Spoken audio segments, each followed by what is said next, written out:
KBS 1라디오 본격 시사 토크쇼 최영일의 시사본부.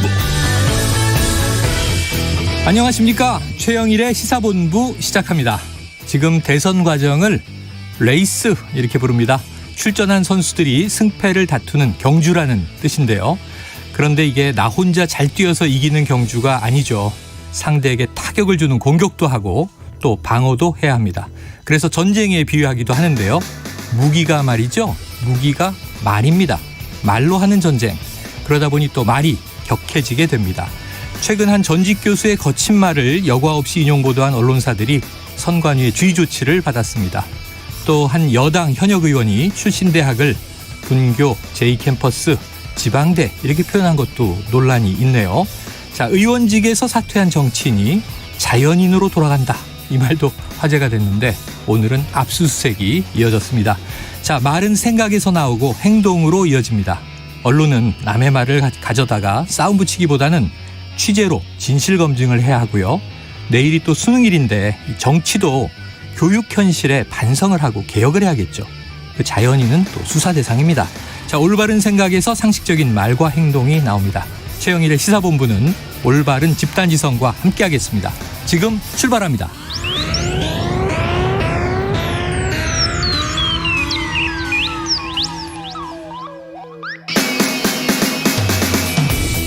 네, 1부에서는요. 오늘의 핵심 뉴스를 한입에 정리해드리는 한입뉴스 코너 기다리고 있고요. 2분 10분 인터뷰, 제3지대에서 대선 레이스를 뛰고 있는 안철수 국민의당 대선 후보와 직접 이야기를 나눠보겠습니다. 이어서 진격의 보수와 사건본부도 준비되어 있습니다. 한입에 쏙 들어가는 뉴스와 찰떡궁합인 디저트송 신청 기다리고 있으니까요. 오늘 뉴스에 어울리는 노래가 있으면 문자 샵 9730으로 자유롭게 보내주시기 바랍니다. 오늘의 디저트송 선정되신 분께는요. 별다방 커피 쿠폰 보내드립니다. 짧은 문자 50원, 긴 문자 100원입니다.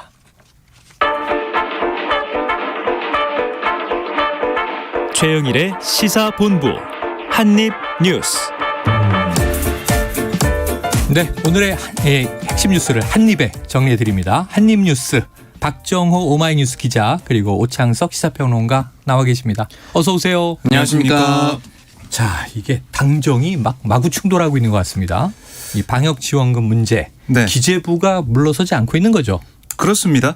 그러니까 민주당에서는 어제 윤호중 원내대표 말 들어보면 아니 이 7월 추경 당시에 31.5조 추가 세수를 국민에게 돌려드렸는데 그 이후에 19조의 추가 세수가 더 있다. 더 있더라. 이게 확인됐다는 거예요. 계산이 틀렸더라. 그렇습니다. 네. 초과 세수가 50조이 넘는데 기재부에서는 어제 10조가 초과 세수다라고 네. 얘기했거든요. 10조 원대라고 했는데 줄인 거죠. 알고 봤더니 19조 원이었던 거예요. 네네. 그래서 기재부 결국 오후에 입장을 내서 봤더니 19조다 네네. 이런 얘기를 했습니다. 숫자는 이제 많다. 그렇습니다. 그러니까 그걸 봤을 때 기재부에 어쨌든 신뢰에 금이 가는 그런 상황이 됐고요. 네. 민주당에서는 그 점을 지적을 하면서 기재부가 뭔가 의도가 있는 거 아니냐. 이걸 좀 줄여가지고 네. 돈을 못 쓰게 하려는 의도가 있는 거 아니냐. 네. 그래서 국정조사에서 의도가 있다면 네. 밝혀내야 된다. 아이고. 또 홍남기 부총리가 대국민 사과해야 된다. 이런 얘기까지 했어요. 네. 그랬는데 기재부가 사실 이 여당과 이렇게 공개적으로 붙거나 이렇게 되면 한쪽이 특히 뭐 정부 쪽이 네. 조금 수그러드는 모습 보이는데 예. 그냥 맞서고 있습니다. 그냥 우리는 지금 국가재정법에 정한 대로 이 돈을 쓸 거고 이걸 허투루 쓸 수가 없다. 이런 취지를 내세우면서 계속 맞서고 있어요. 버티고 있어요. 네. 이런 상황으로 지금 펼쳐지고 있고 국민들이 볼 때는 아니 정부 여당이 한 배를 타고 있는데 네. 왜 이렇게 싸우지? 이런 생각을 좀 하면서 지켜보고 있는 거죠. 자, 그러다 보니까 이게 윤호중 원내대표도 그렇고 이게 여당에서 나오는 기재부에 대한 공세가 야당 아니냐 이런 모피아도 막 나오고 그러더라고요. 네. 야, 지금 이 오평론가님 네. 이거 어느 쪽이 더 옳은 거예요? 글쎄요. 일단은 이 초과 세수분을 어떻게 쓸 것인가에 대해서 국민들과 논의하는 건 정치권의 역할입니다. 그렇죠. 네, 정치권의 역할인 것이고 다만 초과 세수분이 어느 정도 나왔는지 정확히 집계하는 건 기재부 역할입니다. 네. 그러니까 그렇죠. 기재부가 계산을 잘못한 거는 인정해야 되는 것이죠. 잘못한 거고. 네, 잘못한 거고 이 초과 세수분을 그러면 이제 충분히 있으니 또는 생각했던 것보다 훨씬 더 많아졌으니 어떻게 쓸 것인지에 대해서 정치권이 결정하면 될 것 같고 네. 이 부분에 대해서 기재부가 한 번 계산에 실수했는데 안 된다라고 얘기하는 건 어떻게 신뢰할 수 있느냐라고 또 흔히 말하는 더불어민주당의 공격의 용도가 또 생겼어요. 네. 이 계산도 잘못했는데 이거 쓰고 나서 아무 문제가 없다는 계산은 어떻게 기재부가 잘할 수 있을 거라 믿냐라고 얘기할 수가 있는 상황이거든요. 그렇게 본다면은 이재명 후보 입장 또는 더불어민주당 입장에서는 조금 더 기재부를 향해서 공세적으로 사실은 이제 당정청 간 같이 가는 경우가 많은데 각을 세우고 공세하고 수세하는 게 조금 이상하긴 합니다만 어쨌든 상황상 그렇게 되어 있으니 그렇게 얘기할 수 있는 상황이 됐다라고 볼 수가 있습니다. 근데 사실 민주당 입장에서는 쉽지만은 않습니다, 상황이. 네. 그러니까 청와대가 이 당과 정부가 뭔가 갈등이 있으면 조정하는 역할을 그동안 해왔거든요. 그렇죠. 그런데 청와대 쪽 기류를 보면은 아니 이건 국회에서 논의해야 되는 거다. 여야가 논의한 다음에 그 다음에 뭐 청와대가 입장을 내놓든지 하는 합의를 거지. 해서. 합의를 해라 이런 얘기예요. 네. 근데 지금 상황을 보면 국민의힘에서 뭐 19조를 방역지원금, 지역화폐, 손실보상 여기에 쓰겠다라고 합의할 것 같지는 않거든요. 결국에는 민주당이 이걸 돌파를 해야 되는데 돌파할 수 있을지 네네. 그 부분 그러니까 민주당이 좀 실력이 좀 달려 있다라고 볼 수가 있겠고요.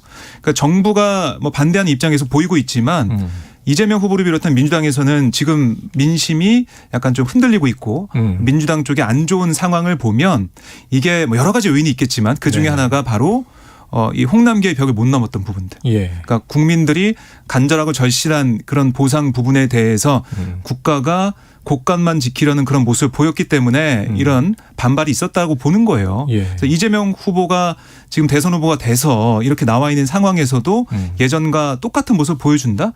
그럼 국민들이 여기에 대해서 또 비판을 할 거란 거죠. 그러니까 새로운 모습, 지금 정부를 넘어서는 뭔가 돌파구를 마련하는 모습을 보여줘야 네. 이 난관을 극복할 수 있고 앞으로 대선 레이스도 더 달릴 수가 있지 여기서 무너질 수 없다 이런 위기감이 있는 것 같습니다. 돈을 어떻게 쓸 것인가는 결과도 중요하지만 네. 국민들은 과정을 지켜보잖아요. 집권 여당인 민주당이 예를 들면 결국은 이제 이 돈을 풀도록 하더라도 정부를 윽박질러서 푸는 과정.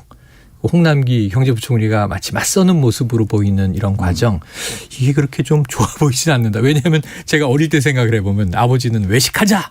그런데 어머니는 이제 돈이 없다 그러죠. 항상 비자금이 있죠. 돈이 있는데 없다 그래요. 엄마는 구조를 숨긴 거야 지금. 네. 이거 의도했는지 아닌지 모르지만. 자, 그래가지고 이제 지켜보는 아이들은 외식도 가고 싶고. 그런데 엄마 아빠가 싸우는 건 싫어요. 네. 분위기가 좋게 가야지 뭐 얼굴 찌푸리고 가서 고기 먹은들 소화가 되겠습니까? 근데 이게 그래서 각 어떻게 당의 여야 지지자별로 또 반응이 좀 다른데 네. 야당 지지자들 같은 경우는 일단 보편 지급에 대해서 원천적으로 계속 반대해 왔었고 네. 또 대선을 앞둔 민감한 시기 때문에 더 반대를 많이 할 겁니다. 실제로 여론도 그렇고요. 근데 중요한 거는 여당 지지자들입니다. 어쨌든 여당 지지자들은 민주당이 다시 한 번 더 집권하길 바랄 거잖아요. 네. 그럼 이재명 후보가 여기에 대해서 좀 각을 세우는 발언을 최근 했습니다. 홍남기 부총리가 거짓말을 하고 있다라든지 네네. 민심 현장을 모른다라든지 굉장히 세게 만행이라는 맹공을 했죠. 단어죠. 만행. 네. 어제. 네. 이 얘기를 하니까 이 기사가 퍼날라지면서 이게 이재명 스타일이다. 이렇게 해야 된다. 네. 기재부는 천천히 설명해서는 되지 않는다. 라고 얘기를 힘을 실어주는 발언을 네네네. 하더라고요. 그렇기 때문에 이게 아마 성향별, 그러니까 이제 선거를 앞두고 있다 보니까 정치 성향과 지지하는 정당별로 아마 찬반도 또 극명하게 나뉠 겁니다. 네. 그래서 네. 이제 또 여러 평론가 분들이 자, 지금 어디가 야당이야? 지금 이러면서 누가 정부와 싸워? 이재명 후보 쪽의 지지자들이 약간 그 정권 교체 효과를 또 맛보고 있는 거 아니냐 이런 얘기도 있어요. 자, 이재명 후보 요즘에 뭐 계속 행보 중인데 한 가지 좀 어떤 일관성이나 공통점을 보면 청년 행보가 이어지고 있죠. 그렇습니다. 이번에 또 어떤 어제 일이 같은 있었어요. 경우는 청소년 청년 기후 활동가들을 만났어요. 네네. 그래서 기후 문제 이걸 못 풀면은 미래의 짐을 지우는 거다. 이렇게 얘기했고 또 2030년 탄소 감축 목표 50% 네. 또 장기적으로 석탄 발전소 폐지 이런 것도 약속을 했습니다. 그러니까 말씀하신 것처럼 일관되게 뭐 가상자산 과세 유예나 e스포츠 활성화 문제, 기후위기 이슈까지 계속해서 전방위적으로 모든 방면에 있어서 청년들에게 다가서는 모습을 보이고 있고요. 오늘 같은 경우도 서울권 대학 언론연합회와 이 토론회, 그러니까 간담회 이걸 하거든요. 청년 행보네요. 맞습니다. 이런 것도 이어가고 있고 당 선대위 내에서 2030 세대를 좀 겨냥한 그런 선대위 조직을 꾸리는 방안도 지금 고려하고 있습니다. 네. 그러니까 지금 집중을 청년 세대에 좀 하면서 그동안 마음을 좀 못 주고 있는 청년들의 표심을 좀 얻어보겠다 이런 전략으로 풀이가 됩니다. 그래요. 그런데 그 와중에 또 이 윤석열 후보에게 1대1 토론 요청은 또 했군요. 네, 그러니까 기후 위기 논의를 위한 원 포인트 이것만이라도 논의할 수 있는 그날 다루는 이슈에 관련해서 계속 네. 윤 후보와 기후변화 얘기하자. 네. 탄소 중립 얘기하자. 그렇죠. 재정 얘기하자. 예. 아마 말씀하셨던 대로 똑같이 흘러갈 가능성이 높습니다. 매일매일. 예, 뭐 부울경 가면 메가시티와 관련해서 원 포인트로 토론하자.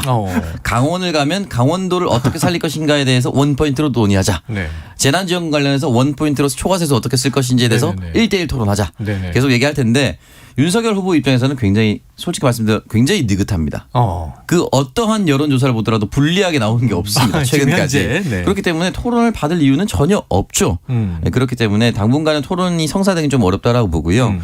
지금 윤석열 후보도 이 기후 에너지와 관련해서 얘기를 했었고 이재명 후보도 기후 에너지 부를 창설하겠다라는 얘기를까지 남겼기 때문에 네. 이 부분은 양당의 어떤 후보를 다 떠나서 심상정 후보도 안철수 후보도 여기에 대해서 얘기를 많이 할 텐데 앞으로 조금 진지하게 좀 접근을 했으면 좋겠습니다.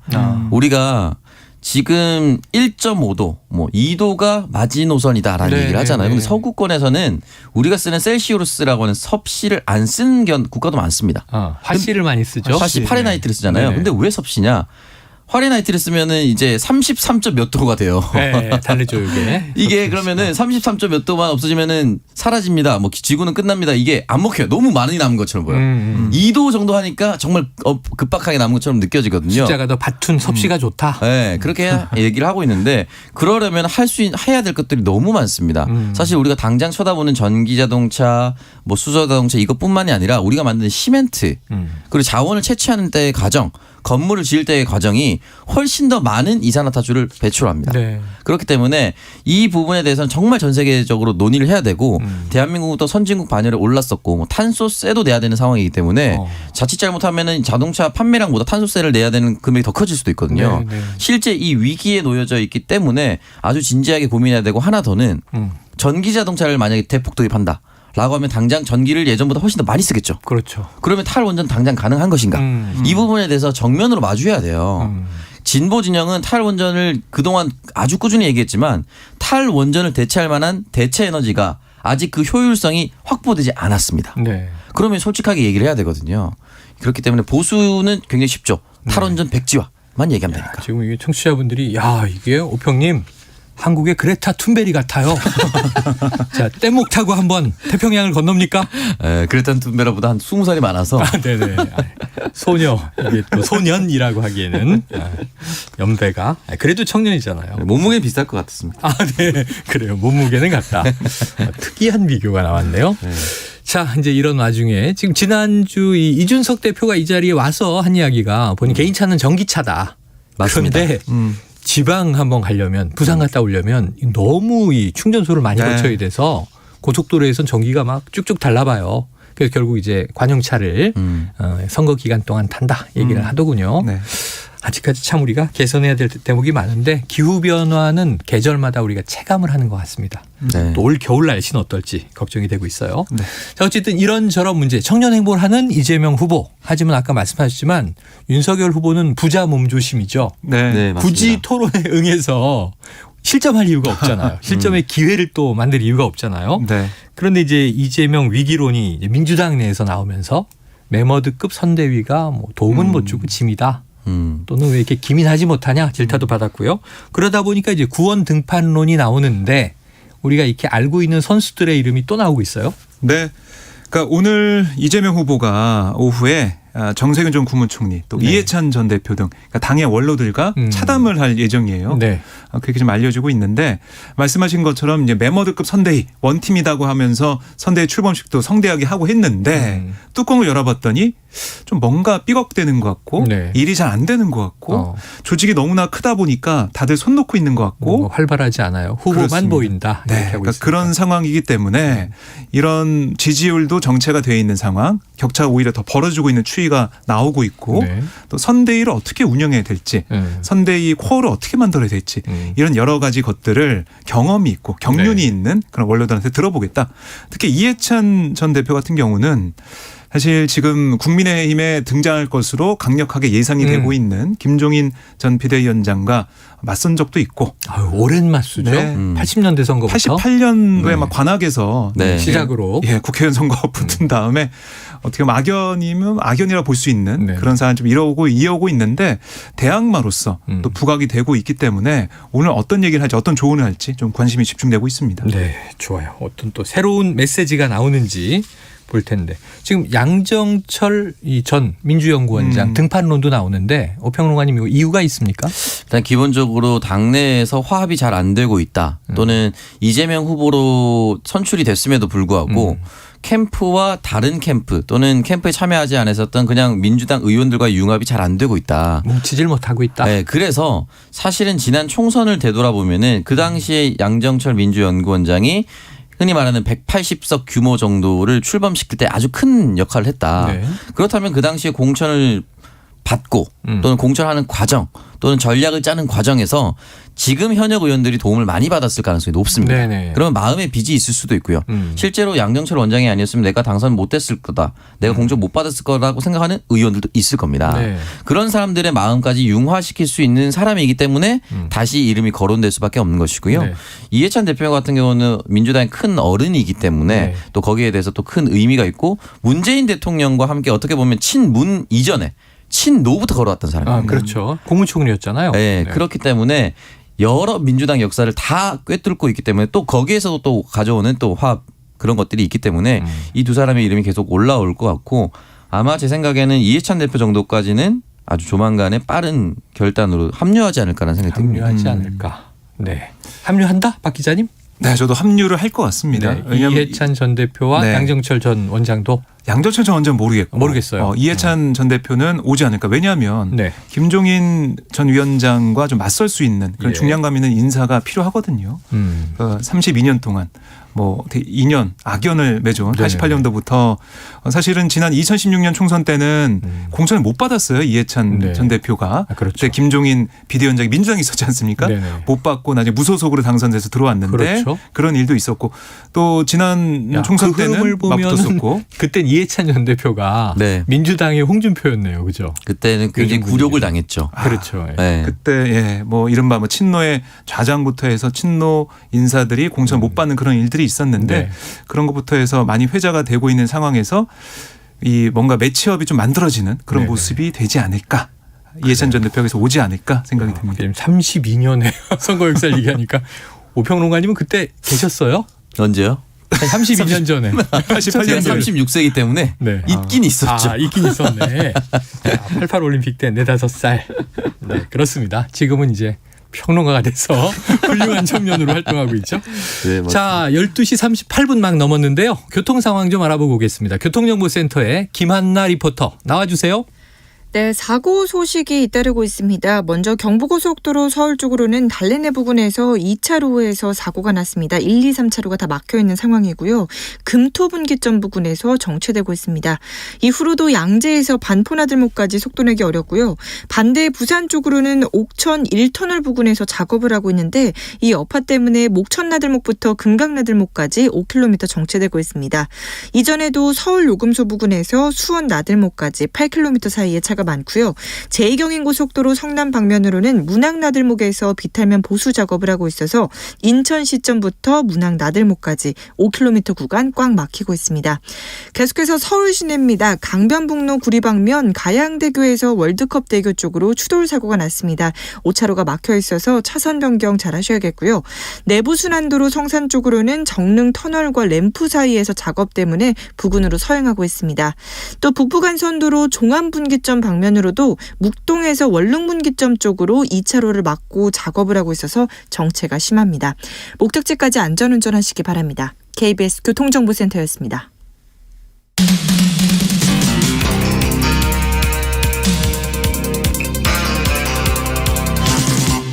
최영일의 시사본부. 네, 야당 얘기도 좀 다뤄봐야겠습니다. 윤석열 후보도 오늘 동정이 있죠? 네, 그렇습니다. 오늘이 순국선열의 날이에요. 아, 그래요? 네. 그래요. 그래서 오늘 이 천안함 최원일 전 함장과 이성우 유족회장을 만났습니다. 네네. 윤석열 후보가 만나서 여러 가지 좀 얘기를 했는데요. 특히 오늘 보면은 천안함 같은 그 천안함에 대해서 북한의 폭침이 명백하고 네. 아까도 뭐 얘기를 했다라고 하면서 제가 아마 6월 달에 남산 기념관 그러니까 국가가 국격이라고 하는 것은 어떤 사람을 어떻게 기억하고 추모하느냐 여기에 많이 좌우가 된다. 그런데 희생한 장병들에게 그 가족들에게 자부심과 명예감을 국가가 안겨주지 못하고 있다. 이렇게 비판을 하면서요. 네.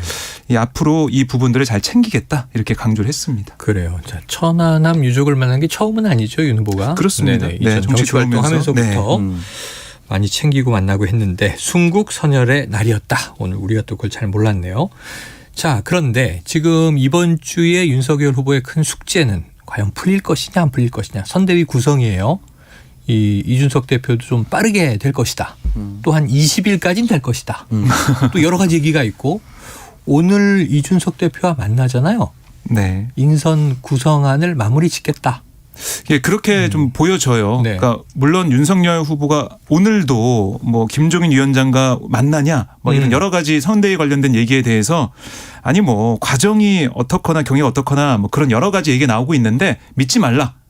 결과 나온 다음에 보면은 객관적으로 판단할 수 있다. 네. 판단하면 된다. 이렇게 얘기를 했어요. 네네. 그러니까 지금 나오는 얘기를 믿지 말고 결과를 보고 얘기를 하자 이런 건데 어쨌든 오늘 정도에 이준석 대표는 만나서 인선안에 대해서 최종적으로 합의를 하고 예. 그다음에 그 안을 가지고 김종인 위원장을 찾아갈 거다. 네네. 이 정도까지는 지금 기자들이 취재한 바로는 거의 맞는 사실로 보여지거든요.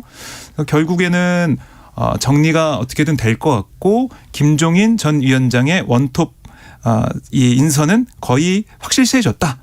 네. 여러 인사들이 얘기를 좀 하고 있어요. 그래요. 네. 원톱 근데 인선은 확실시됐다. 언제 이게 오케이가 돼서 완전히 세상에 공개가 될지는 예, 예. 아직까지 미지수입니다. 그럼 이제 이 원톱은 확실해도 그 아래 뭐 이제 본부장은 지금 없다고 하는데 네. 여러 역할의 이제 위원장들과 또 실무진들이 있을 테니까 그 인선이 원톱을 맡는 김종인 전 위원장의 생각에 맞아야 할 것이다. 그렇습니다. 이렇게 추정이 되겠네요. 그러니까 이 김종인 위원장한테 사실상은 뭐 보고를 한다고 해야 되나요? 그런 셈이죠. 그러니까 서열 구도가 이제 딱 짜여진 것 같아요. 명확하게 나오는 거죠. 후보가 네. 결정하는 게 아니고. 네. 야, 네. 왜냐하면은 윤석열 후보 입장에서는 모셔와야 되니까 김종인 전 위원장을. 네. 근데 모셔오기 위해서는 김종인 전 위원장이 허수아비가 되면 안 되니까. 네. 허수아비가 안 되려면은 선대위 구성이 어떻게 되는지 네. 보여줘야 되니까.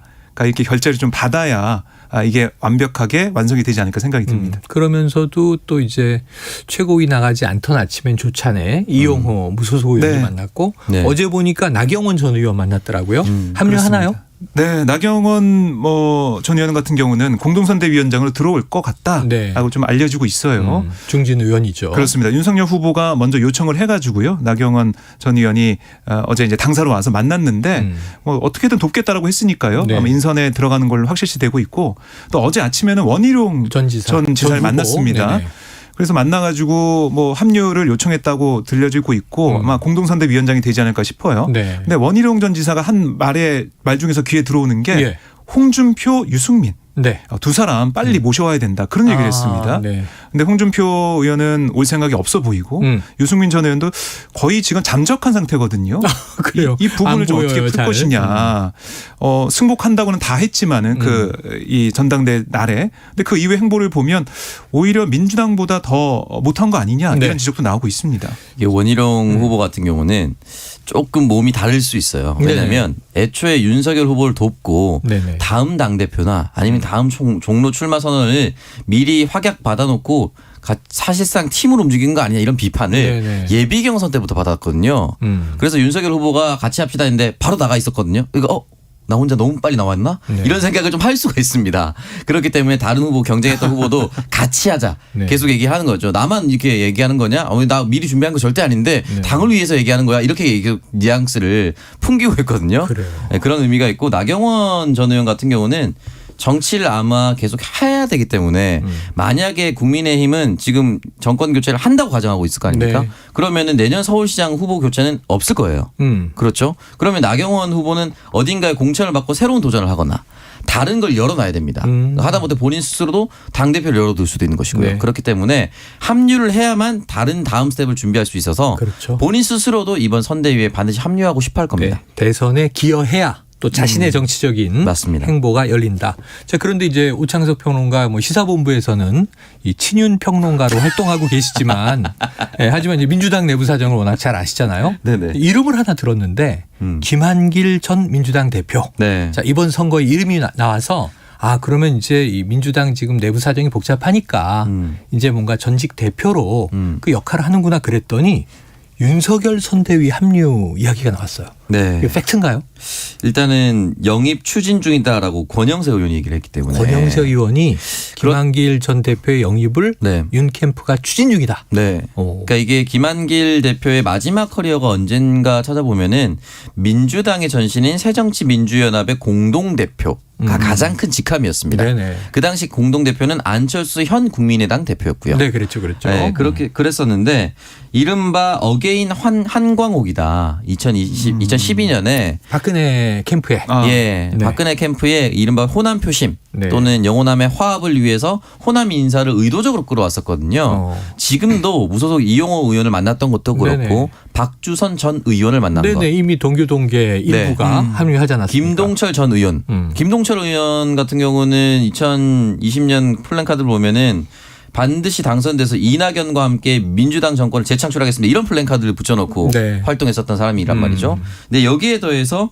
김한길 전 대표까지 영입을 한다는 것 자체가 좌우로 균형을 맞춰서 가겠다라는 것이고 김한길 전 대표 같은 경우는 이제 사실은 꼼꼼하고 글을 굉장히 잘 쓰기로 유명합니다. 본인 네네. 스스로가 이제 또 문학가기도 아유, 하고. 문학가죠. 네. 베스트셀러 소설가인데요. 그리고 꼼꼼하다는 거는 어느 정도로 알려져 있냐면 민주당 내에서는 김한길 전 대표 때문에 원내대표 경선이 너무 어려워졌다 이런 얘기가 나왔습니다. 예전에 뭐였냐면 원내대표 선거하면 보통은 개파, 네. 인지도, 정책이었는데 김한길 원내대표가 처음에 민주당 내에서 원내대표 선출될 때 의원들 한 명 한 명 약속을 다 잡아서 골프 한 번씩 치근 밥을 한 번씩 먹든 모든 의원들 다 그랬대요. 오. 그때부터 원내대표 선거가 너무 어려졌다는 거예요.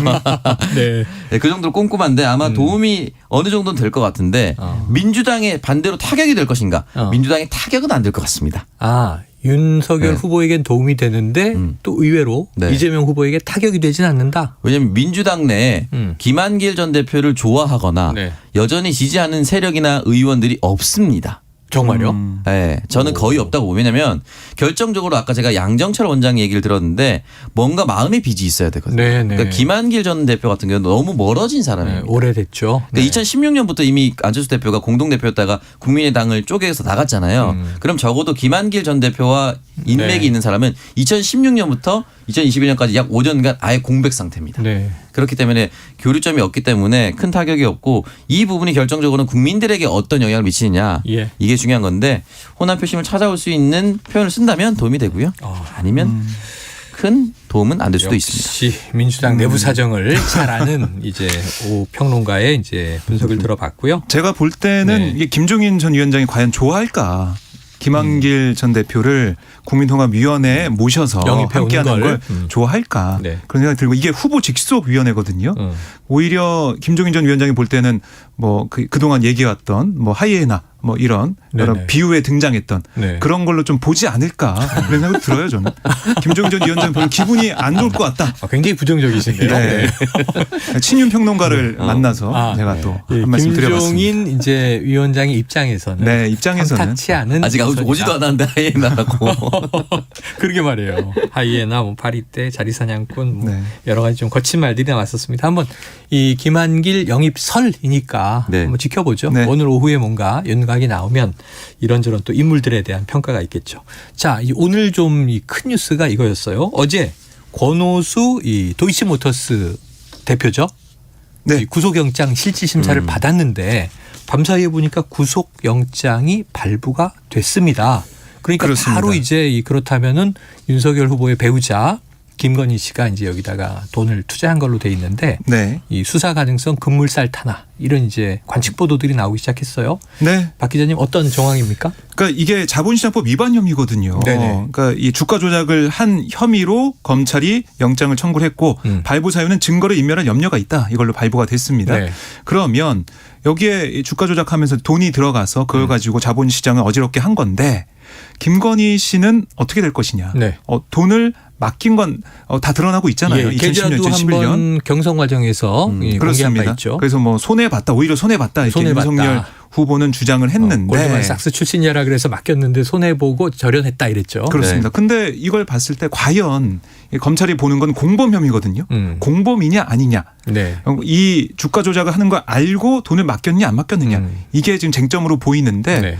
검찰이 이걸 밝히기 위해서는 김건희 씨의 당연히 진술을 들어야 되지 않겠습니까? 예. 그러니까 소환 조사는 피할 수 없을 거다라는 생각이 들고 소환 조사보다 중요한 건 검찰 입장에서는 혐의를 입증할 수 있느냐 없느냐 그 문제인데 그건 제가 볼 때 검찰의 의지가 아닐까. 검찰의 그런 의지다. 생각이 좀 듭니다. 예. 밝히려고 하면 밝힐 수 있고 밝히기 그렇지 싫으면 않을까. 안 밝혀지나요? 예. 그런 좀 느낌이 들어요. 아, 네. 이거 참, 네. 안타까움이 있네요.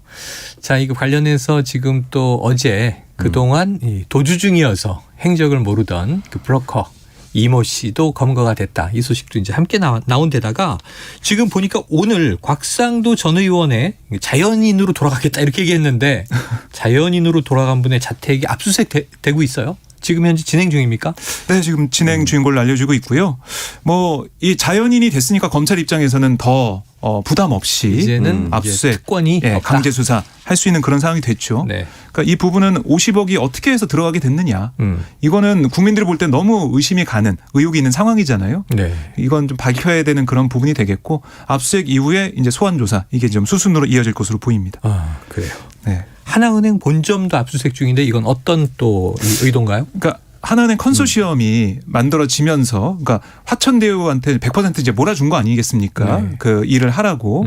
그래서 왜 이렇게 됐는지 하나은행은 왜 이런 결정을 했는지 이게 좀 곽상도 의원하고도 또 연결된 부분이 있어요. 네. 그러니까 김만배 씨가 하나은행 컨소시엄이 좀 깨지는 상황이 돼서 곽상도 전 의원한테 SOS를 쳐가지고 하나은행 컨소시엄을 만들게 이게 굳건하게 가게 했다. 그래서 50억을 대가로 줬다. 이런 의혹이 불거져 있는데 연결이 돼 있는 부분을 볼 수 있겠습니다. 자, 이게 대장동 수사가 좀 지지부진한 듯해서 네. 특검 가나 그랬는데 검찰이 오늘은 갑자기 열의를 하고 있어서 여야 반응을 이제 한번 들어봐야 되겠습니다. 내일 한번 점검해 보도록 하고요. 자, 오평님 뭐 대장동 수사 지금 잘 되고 있는 겁니까? 네, 일단은 뭐 지금까지 나온 거로는 잘 되고 있는데 과연 이제 방금 얘기했었던 곽상도 전 의원의 50억 원을 뇌물로서 입증할 만한 증거가 있을까? 아들의 퇴직금. 네, 퇴직금이 매우 이상하고 네. 매우 이해할 수 없으나 중요한 것은 매우 이상하다고 해서 처벌할 수 있는 건 아니거든요. 그렇죠. 그러니까 결국은 이제 이게 대가성이 인정이 돼야만. 맞습니다. 그러니까 예를 들어서 뭐 문서라든지 하다못해 녹취록이라든지 정황적 증거라도 하나가 나와야 되는데 돈을 많이 받았다는 이유로 이제 처벌할 수 없으니 검찰이 그 증거를 얼마나 확보할 수 있을까. 그러니까 결국은 이것 좀 편의를 봐주십시오. 곽상도 의원님 해서 그러면은 편의를 봐줄 테니까 나한테 돈 받으면 내가 걸리니 우리 아들에게 취업시켜서 돌려서 받게 해줘라는 이게 나와야 돼요. 그렇죠. 그렇죠. 이게 증거로서 나와야 되거든요. 대가성이 그렇고. 네. 그렇기 때문에 여기까지 자택을 압수수색한다고 해서 자택에 그런 소중한 증거들을 검찰이 올 거 뻔히 아는데 네. 지금까지 남겨둘 리는 없잖아요. 만약 그랬다면. 오평님 같으면 어디 두시겠어요? 저요? 네. 마늘밭이죠. 마늘밭. 네. 땅이 있네 이분은. 아니. 부동산이 있나 봐요. 아니 저는 심지어 밭이었기 때문에 네. 남의 마늘밭에. 그러면 안 돼요. 그러다 이게 잃어버리는 거야. 주인 없는 돈. 비닐에 쌓인 돈이 가끔 뭉터기로 나오잖아요. 아유, 오늘 여기까지 하겠습니다. 두 분 수고 많으셨습니다. 고맙습니다. 네, 자, 오늘 디저트송은요. 0592님의 신청곡인데요. SES의 달리기. 야, 내일이 수능 날인데 그동안 고생한 수험생들 그리고 본격적 대선 레이스를 시작한 주자들에게 들려주고 싶어요. 공정하게 뛰시기를 바랍니다. 자, 0592님 별다방 커피 쿠폰 보내드리고요. 달리기 듣고 와서 저는 2부로 돌아옵니다. 시작해버린 것을 쏟아지는 햇살 속에 이미 발산 날라와도 할 수 없죠. 창피하게 멈춰설 순 없으니 단 한 가지 약속은 틀림없이 끝이 있다는 것. 끝난 뒤에 지겨울 만큼 오랫동안 쉴 수 있다는 것. 안녕하세요. 환경부 장관 한정혜입니다. 여러분은 환경을 지키기 위해 어떤 실천을 하고 계신가요? 안녕하세요. 분당에 사는 부녀회장 김미정입니다. 전 투명 페트병이 고품질의 재활용 원료라는 걸 알고부터 페트병 올바로 버리기에 앞장서고 있는데요. 어렵지 않습니다. 깨끗이 비우고 라벨 제거하고 압축하고 뚜껑 닫아 별도 배출함에 배출. 쉽죠? 그리고 페트병으로 재활용된 가방이나 옷을 구매하는 것도 환경을 위한 일이니까 우리 함께 실천해봐요. 여러분의 관심이 더 나은 환경을 만듭니다. 이 캠페인은 환경부와 함께합니다.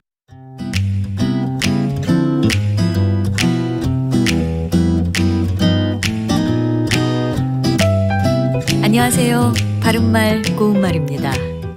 강원도 원주에서는 요즘 그림책을 주제로 한 전시형 축제가 올해 처음으로 열리고 있습니다. 2021 원주 그림책 프리 비엔날레인데요. 11월 4일에 시작돼서 21일까지 진행되는 이번 행사는 원주 국제그림책 비엔날레의 준비를 알리는 사전 전시라고 합니다. 비엔날레라는 단어는 2년마다라는 뜻의 이탈리어인데요. 2년마다 열리는 국제미술전을 말합니다. 국제 비엔날레 행사들은 고전 미술보다는 이 세계 미술계에 떠오르는 새로운 사조들을 조명하면서 현대 미술의 흐름이 주를 이루고 있습니다. 2년마다 열린다는 것은 결국 한 해씩 걸러서 열린다는 것인데 한자어 표현 중에 한 해씩 걸음을 뜻하는 것으로 경년이란 말이 있습니다. 예를 들어 이 행사는 경년으로 열린다 이렇게 사용되겠죠. 자, 그렇다면 경년에 해당하는 우리말 표현도 알아볼까요? 해걸입니다. 해걸이는 해를 거른다는 뜻에서 나온 표현인데요.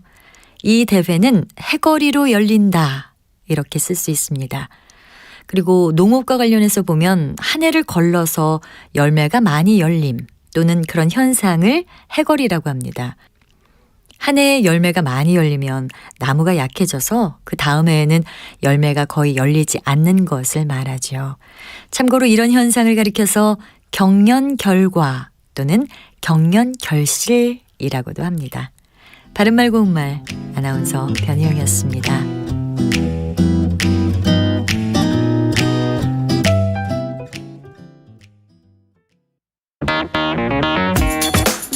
시선은 뜨겁다.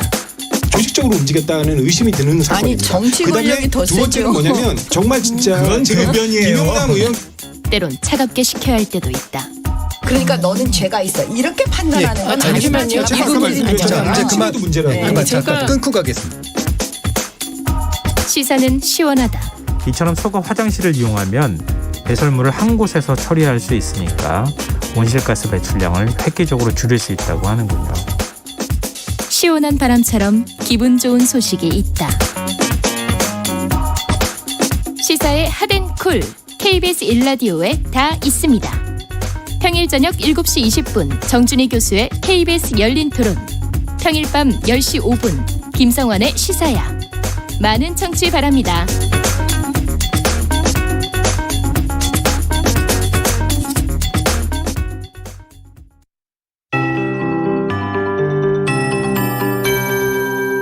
KBS 58분 날씨. 아침에는 추웠는데 맑은 하늘에서 비치는 따뜻한 볕에 기온이 성큼 오르면서 지금은 공기가 온화해졌습니다. 오늘 예상 낮 최고 기온은 서울 13도, 대전 14도, 광주 대구 15도, 강릉 16도, 부산과 제주 17도 등으로 어제와 비슷하겠습니다.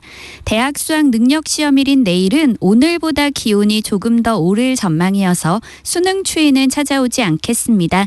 내일 아침에 서울 7도, 대전 5도, 대구 4도 등 전국이 1도에서 10도 분포를 보이면서 많이 쌀쌀하겠지만 오늘보다는 3도에서 7도 정도 높겠고요. 낮에는 15도를 웃돌면서 포근하게 느껴지는 곳이 많겠습니다. 일교차가 내일도 크게 벌어져서 옷차림에 신경을 쓰셔야겠습니다. 오늘은 전국이 대체로 맑겠지만 내일은 중서부 지역에 비 소식이 있습니다. 새벽에 경기 서해안부터 비가 시작돼 서울 경기와 강원 영서, 충청 북부를 중심으로 늦은 오후까지 5mm 정도의 비가 오거나 빗방울이 떨어지는 곳이 있겠습니다. 오늘과 내일 미세먼지 농도는 대부분 보통 단계에 머물겠지만 수도권과 충청도는 내일 오전 한때 나쁨이 예상됩니다. 한편 지금 동해안 지역에 건조주의보가 발효 중이어서 불조심하셔야겠습니다. 현재 서울의 기온은 12.4도입니다. 송소진입니다.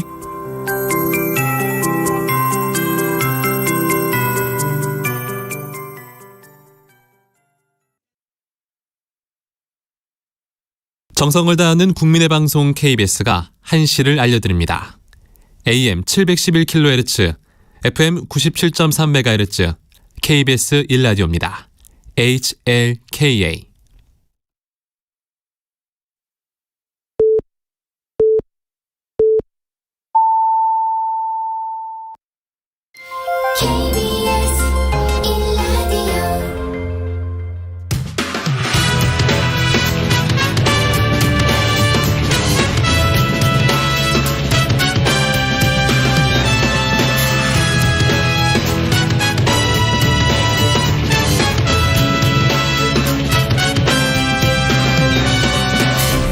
KBS 1라디오 최영일의 시사본부.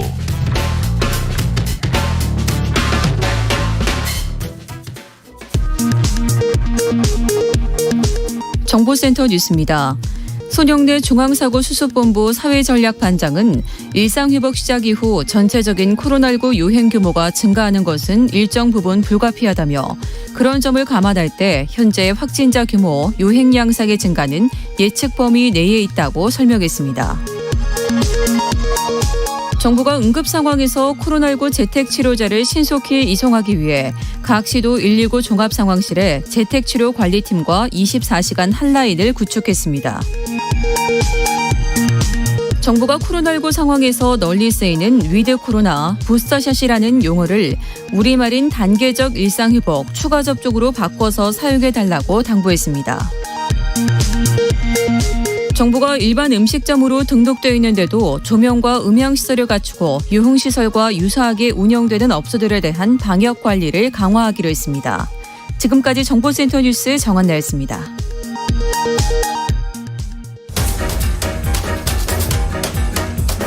최영일의 시사본부 10분 인터뷰. 네, 핵심적인 이슈를 콕 짚어보는 10분 인터뷰 시간입니다. 오늘은 제3지대에서 대권을 향해 열심히 뛰는 후보를 만나보는 시간인데요. 안철수 국민의당 대선 후보와 전화로 연결하겠습니다. 안 후보님 안녕하십니까? 네, 잘 지내셨습니까? 네네, 반갑습니다. 후보님 고생 많으시죠? 아유, 그렇지 않습니다. 근데 3지대가 아니라 1지대입니다. 아, 1지대. 알겠습니다.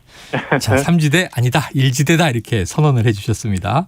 요즘 마음을 정하지 못하고 찍을 만한 사람이 없다는 분이 반이 넘습니다. 네. 그래서 1지대라고 말씀드린 겁니다. 아, 그래서 1지대다.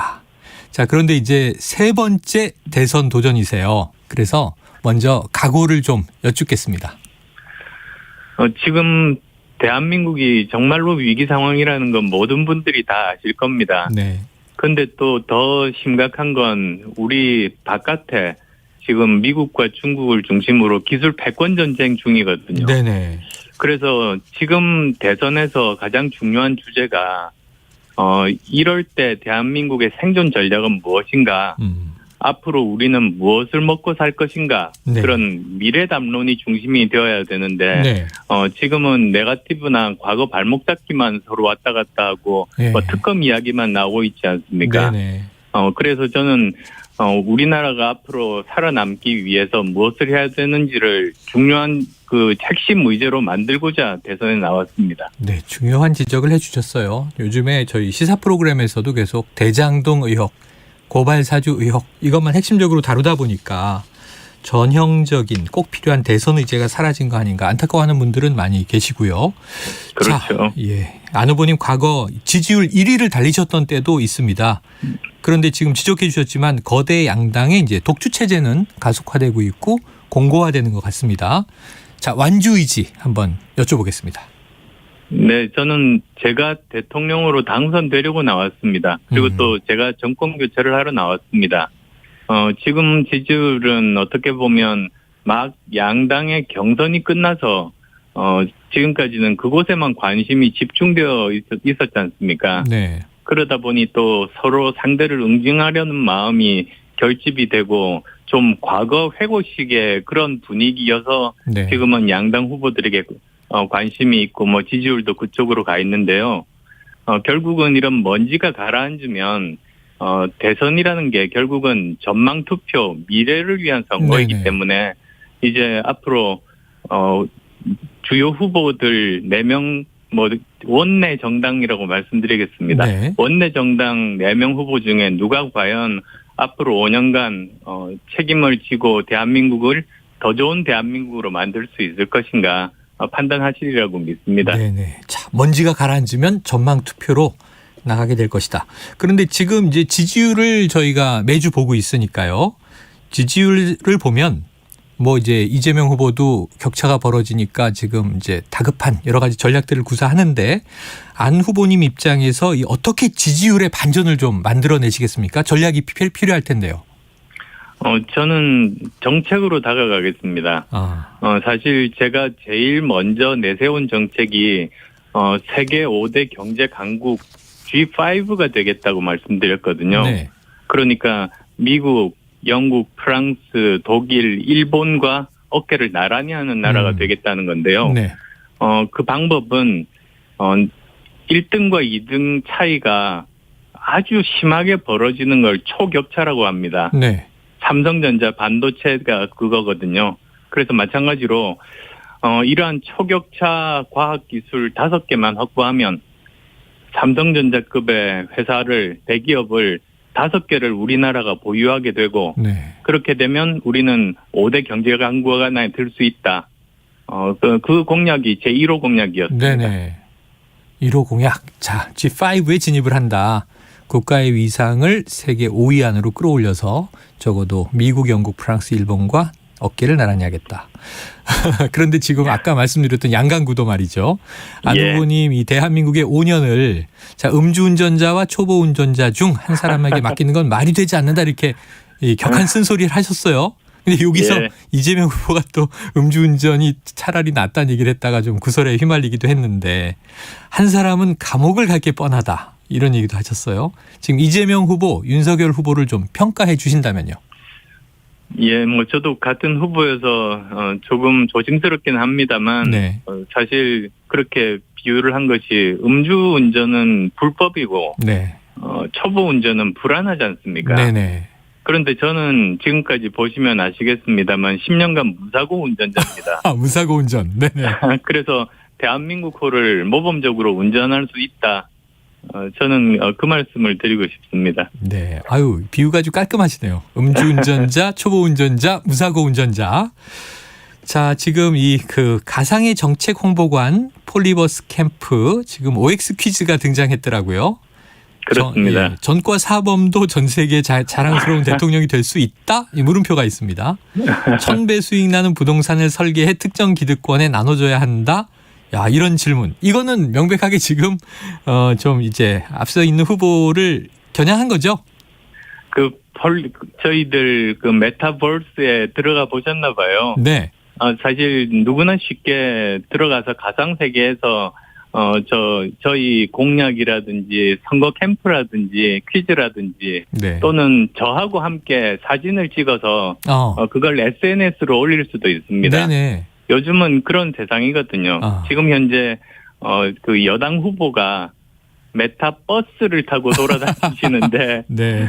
저는 메타버스가 이런 거라는 걸 보여드린 거죠. 네. 자, 메타 유니버스를 지금 캠프로 구축을 하셨고요. 여당 후보는 메타버스 매주 타는 민생버스로 이제 오프라인에서 지방을 방문하고 있죠. 재밌는 비교해 주셨습니다. 자, 이 안 후보님, 이 대장동 의혹과 고발사주 의혹, 이 양 여야 후보, 제1야당 후보까지 포함해서요. 동시특검, 쌍특검의 필요성을 주장하고 계십니다. 실현 가능할까요? 제가 정무수석이 대통령께서 주신 안을 선물하러 왔을 때 제가 그 쌍특검을 건의를 했습니다. 청와대에서 나서달라. 네. 그게 왜 그러냐면 지금 현재 상시특검법이 있는데요. 특검을 할 수 있는 방법이 2가지입니다. 하나는 국회에서 협의를 거쳐서 통과하면 되는 것이고요. 네. 또 하나는 법무부 장관이 특검을 시작을 할 수가 있는 겁니다. 네네. 그게 가장 빠른 시간에 할 수 있는 것이거든요. 그래서 정무수석한테 제가 말씀을 드린 거고요. 제가 왜 그랬냐면 이대로 가다가는 의혹을 가진 채로 진실을 모른 채로 국민들이 투표장에 가는 사태가 발생할 겁니다. 네네. 그건 국민에 대한 예의가 아니거든요. 네. 그래서 진실을 밝히고 의혹을 벗은 상태에서 국민들께서 투표에 임하게 하자. 그런 뜻이었습니다. 네, 이게 국민들이 걱정이죠. 왜냐하면 이미 이 대통령들이 의혹이 있었는데 대통령이 됐다가 뒤늦게 지금 이제 구치소 생활하는 경우를 우리가 보고 있기 때문에 국민들도 이런 일이 상황이죠. 있으면 안 되겠습니다만 만에 하나 어떤 분이 당선된 다음에 네. 불미스러운 일에 대한 증거가 나와버리면 네. 정말로 국정은 대혼란 상태에 빠질 겁니다. 그걸 위해서도 빨리 진실을 밝히자는 거죠. 네, 알겠습니다. 저 후보님 그 축하 난 얘기를 잠깐 해주셔서 제가 뉴스에서 보니까 재밌는 장면이 이거 일주일에 물을 몇 번 줘야 되는지 안 물어봤네 그러셨잖아요. 확인하셨습니까? 아유, 들켰습니다. 그래서 따로 네. 전화로 물어봤더니 네. 일주일에 한 번 주면 된다고. 네. 근데 그거 믿을 수 있는 말인지 잘 모르겠습니다. 아유, 저 자연과학자셨잖아요. 그거는 이제 안 후보님이 전문가한테 한번 상의하겠습니다. 잘 키워야죠. 알겠습니다. 자, 이 국민의힘과 합당 문제 말이죠. 시기적으로 늦었다 이렇게 말씀하신 적이 있고 국민의힘과의 합당이건 혹은 단일화 여지는 좀 열려 있다고 봐야 할까요? 저는 당선되는 게 목표고 네. 정말 제가 당선이 되어야지 단순하게 정권 교체만 하는 것이 아니라 더 좋은 대한민국을 만들 수 있다고 그렇게 믿거든요. 네네. 사실 지금 상황에서 보시면은 그 법조인 분들은 과거를 다루는 그런 분들 아니십니까? 네. 그래서 이제 앞으로 미래를 향해서 우리나라가 어떤 방향으로 나갈 것인가에 대해서는 저는 누구보다도 제가 자격이 있다고 그렇게 생각하고 있습니다. 네, 누구보다 자격이 있다. 그렇다면 여지가 열려 있다면 안철수 후보로 단일화되는 방안만 살아있다 이렇게 보면 될까요? 그렇게 된다면 압도적으로 정권 교체가 가능한 것이죠. 네, 압도적으로 그리고 가능하다. 저는 도덕적으로도 문제가 일으킨 적이 없는 사람이고 회사 만들고 월급을 줘본 실제로 생활인으로 경제인으로 일했던 사람이고 네. 과학기술에 대해서 누구보다도 잘 알고 있으니까 네. 앞으로의 먹거리에 대해서는 안심하실 수 있을 겁니다. 알겠습니다. 자, 그런데 이제 언론은 제3지대라고 하고 안 후보님께서 이제 제1지대다 이렇게 말씀해 주셨는데 여기에 이제 김동연 후보가 새로 출연을 하지 않았습니까? 네. 이 대목에 대해서는 그 김동연 후보 새로운 물결 측과의 단일화 가능성은 또 어떻게 이해해야 좋을까요? 저희가 그 심상정 후보까지 네네. 세 사람이 기득권 양당의 문제점에 대해서는 같은 생각을 가지고 있는 것 같습니다. 네네. 그러니까 이렇게 어려운 길을 걸어가고 있는 것 아니겠습니까? 네. 그래서 제가 드린 말씀이 여러 가지 정책들을 한번 서로가 서로를 모르니까 비교를 하면 좋겠다. 아하. 그래서 그 중에서 같은 정책이라면 그런 정책은 공조할 수 있는 것 아니겠는가. 네네. 그 정도 말씀을 드렸습니다. 그 정도라도 경험이 있어야 다른 부분들의 또 차이점에 대해서도 알 수가 있는 것인데 지금은 아직은 전혀 어떤 정책인지 저도 사실은 알지 못하고 있는 거죠. 네. 김동연, 심상정 후보와의 정책을 나누고 비교해보고 공조 가능성을 타진할 필요는 있겠다. 그럼 아직은 소통이나 만남에 대한 예정은 없으신 건가요? 예, 아직은 저 연락 받거나 연락하거나 그러지는 못했습니다. 네. 자, 국민의힘 지금 선대위 구성 이번 주에 최대 관심사인데 아직 그림은 안 보입니다. 민주당은 매머드급 선대위를 만들었다고 하는데 이거 내부에서 안 움직인다고 또 내부 비판이 나오고 있고요. 안철수 후보의 국민의당 선대위 구성 어떻게 좀 기대해야 될까요? 안 후보님? 지금 소리가 잠깐 안 들리고 있죠? 네, 연결이 끊어진 것 같습니다. 저희가 다시 연결해 보겠습니다. 아마 이게 통신선이 잠시 끊어진 것 같습니다. 지금 이거 안철수 후보가 이제 여러 가지 조금 이제 이 양강 구도의 후보들과는 또 다른 제3지대에서의 전략들을 얘기하고 네, 끊어진 것 후보님, 같습니다. 끊어진 것 같습니다. 여쭤본 게요. 지금 저 질문은 들었습니다. 그래요. 선대위 구성 말씀해 주세요. 예, 저 사실 지금이 과학기술 4차 산업혁명 시대 아닙니까? 맞습니다. 그래서 크고 의유리한 그런 선대위 꾸려가지고 국민께 과시하던 시대는 지났다고 봅니다. 네네. 그래서 저희는 정말 빠르고 스마트한 선대위를 만들고 있는 중입니다. 네. 그래서 국민 가까이에서 소통할 수 있도록 꾸리고 있습니다. 그래요. 자, 윤석열 후보에게 하신 말씀이 있습니다. 선대위에 휘둘리지 말아야 한다. 이런 조언도 하셨는데 이거 혹시 김종인 전 위원장에 대한 견제구 아니냐 이런 언론 분석이 많아요. 어떻게 좀 이해할까요? 제가 그 말씀 드린 게 후보가 대통령이 되는 거 아닙니까? 그렇죠. 제3자가 대통령이 되는 게 아니거든요. 네네. 그러니까 다른 사람에게 휘둘리는 후보라면 국민들께서 대통령 자격이 있다고 생각하시지 않으실 거다. 네. 저는 그렇게 말씀드린 겁니다. 아, 그래요. 자, 오늘 좀 새롭게 들은 뉴스가 있어서 이거 안 후보님께 꼭 한번 여쭤보고 싶었는데 이 새정치민주연합 시절에 김한길 전 대표와 공동대표로 계셨지 않습니까? 그렇습니다. 네네. 그래서 이제 누구보다 좀 잘 아는 정치인이실 것 같은데요. 지금 윤석열 후보가 국민통합위원장 김한길 전 대표에게 제안했다는 이야기가 나옵니다. 김한길 네. 전 대표의 국민의힘 합류 어떤 생각이 드세요? 제가 최근에는 서로 이야기를 나눠본 적이 없어서 네. 어떤 고민이신지는 제가 듣지는 못했습니다. 네. 근데 아마 서로의 필요에 의해서 서로 이야기를 주고받은 그런 과정 중에 있는 것 아닌가 싶습니다. 최종적인 건 발표가 나오면 이제 확실하게 알 수 있겠고 네. 또 어떤 생각인지 또 들어볼 수 있겠죠. 알겠습니다. 자, 지금 거대 여야 후보들이 지금 이제 2030 세대 청년층에게 상당히 좀 이제 공략을 집중하고 있는데요. 지금 후보님께서도 이 수시 의전원의 폐지라든가 사시 부활 이런 또 2호 공약 청년들에게 기회 공정을 약속한 바가 계시니까 이 청년층을 결집시킬 만한 전략 끝으로 한번 여쭤보겠습니다. 저는 그게 선거를 위해서가 아니고 이렇게 열악한 환경을 만든 기성세대의 한 사람으로서 문제를 풀 책임이 있다고 해서 제가 공약을 내세운 겁니다. 네. 그래서 청년들을 모아놓고 뭐가 제일 문제라고 생각하는지를 우선순위를 다 뽑아서 5가지를 골랐습니다. 네. 그분 청년들이 고른 건데요.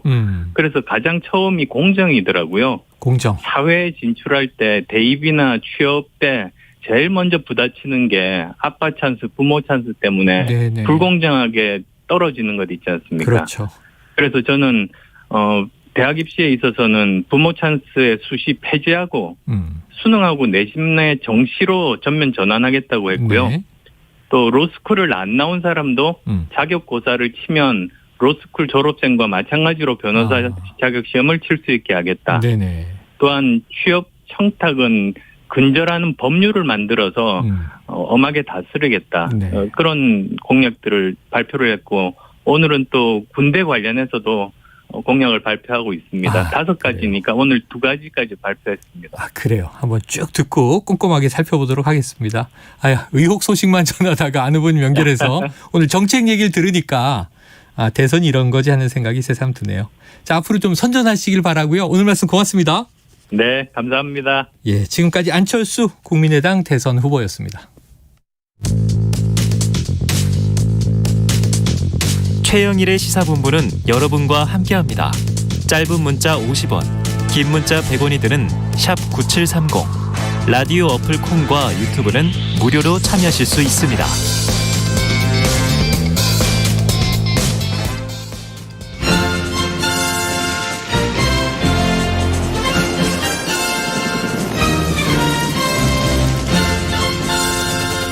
네. 매주 수요일에는요, 보수의 시각을 들어보는 진격의 보수 코너가 마련되어 있습니다. 자, 오늘은 어렵게 모셨습니다. 김용태 전 국민의힘 의원 스튜디오에 나와 계십니다. 의원님 안녕하세요. 네, 안녕하세요. 김용태입니다. 워낙 합리적인 보수, 개혁 보수 그동안 주창해 보셨잖아요. 예. 오늘 기대하고 있습니다. 예, 고맙습니다. 예. 그런데 이제 원희룡 후보 경선 캠프에 몸을 담으셨었어요. 경선 기간 동안 여러 가지 민심도 들으셨을 것 같고 국민의힘 내부 목소리도 들으셨을 것 같고 대체로 어떻게 좀 정리하십니까?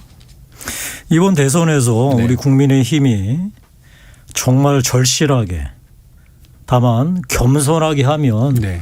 정권 교체를 이룰 것 같다. 정신 차리고 본인 잘 가다듬어 가면서 국민 목소리 들어야 한다. 뭐 그런 얘기를 많이 들었던 것 같습니다. 예, 절실하고 겸손하게. 예, 그리고 국민 목소리에 귀를 기울여야 한다. 자, 인터넷 바닥 민심 수집가죠. 헬마우스 임경빈 팩트체커 진행을 도와주기 위해서 나와 계십니다. 어서 오세요. 안녕하세요. 김용태 의원님 반갑습니까? 네, 좀 전에 대기실에서 예, 얘기를 나누셨군요. 말씀을 나눴는데 저희가 사실 둘이 선거 캠프를 차리는 게 더 잘 되겠다는 느낌이 들 정도로 호흡이 잘 맞을 것 같습니다. 아니 오늘 또 새로운 캠프가 하나 생기네요. 진격의 보수에서 한번 기대해 보도록 하죠. 김용태 의원님의 출마 응원합니다. 자, 이제 이 대선 준비한 국민의힘 전략에 대해서 여러 가지 얘기들을 이제 여쭤봐야 될 것 같아요. 4개월도 안 남았더라고요. 내일 수능 넘어가면 뭐 크리스마스, 설날 그러면 대선이에요. 자, 이재명, 윤석열 대선 레이스는 초반인데 초반 성적표를 한번 좀 평가해 주시죠. 지금 코리안 시리즈 시즌이죠. 네네네. 맞습니다. 야구로 치면은 이제 3회 정도 이제 끝난 것 같은데 윤석열 후보가 한 3점 이 선제 득점을 한 것 같아요. 리드하고 있다. 그리고 이제 타순이 한 바퀴 돌아서 윤석열 후보는 조금 몸이 풀린 것 같고 이재명 후보 같은 경우에는 이제 3실점하면서 오히려 몸이 더 굳는. 뭐 모르죠. 뭐 야구 아직 6회나 남았다고 본다면 앞으로 뭐 이제 사회에 들어가면서부터 제 실력들을 발휘하면 뭐 정말로 난전이 벌어지지 않을까 싶습니다. 4회부터가 난전이 벌어질 수 있다. 3점 리드하고 있다. 이게 귀에 쏙 들어오는데요? 공감이 가세요? 쏙 들어오고 지금 이 야구로 비유를 해주시니까 말씀을 듣다 보니까 아무래도 원래 같으면 페넌트 레이스를 거쳐서 이제 준결승을 치르고 올라온 후보가 윤석열 후보여야 되는데 오히려 지금 이제 이재명 후보가 전체적으로 이전 경기를 치르고 올라온 사람처럼 약간 피로감을 느끼는 것 같다. 그런 느낌도 좀 들긴 하네요. 그러고 보니까 지금 계속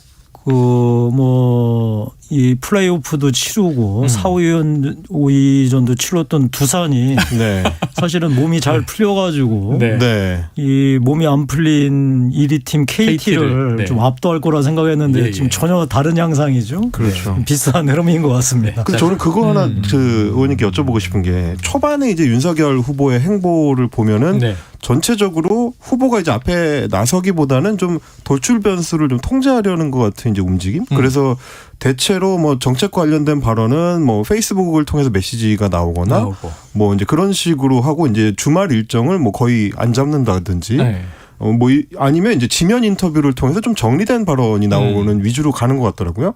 그러면 이게 앞으로 전략을 봤을 때 후보를 최대한 노출을 좀 줄이고 뒤로 빼려는 전략을 잡고 있는 거라고 봐도 되려나요?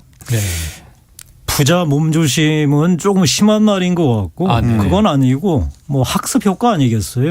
워낙 이제 뭐 설화에 시달린 게 또 사실이었잖아요. 경선 과정에서도 그 과정에서 여러 가지 뭐 어려운 점도 있었고 그 과정에도 또 이제 후보도 많이 깨달으셨겠죠.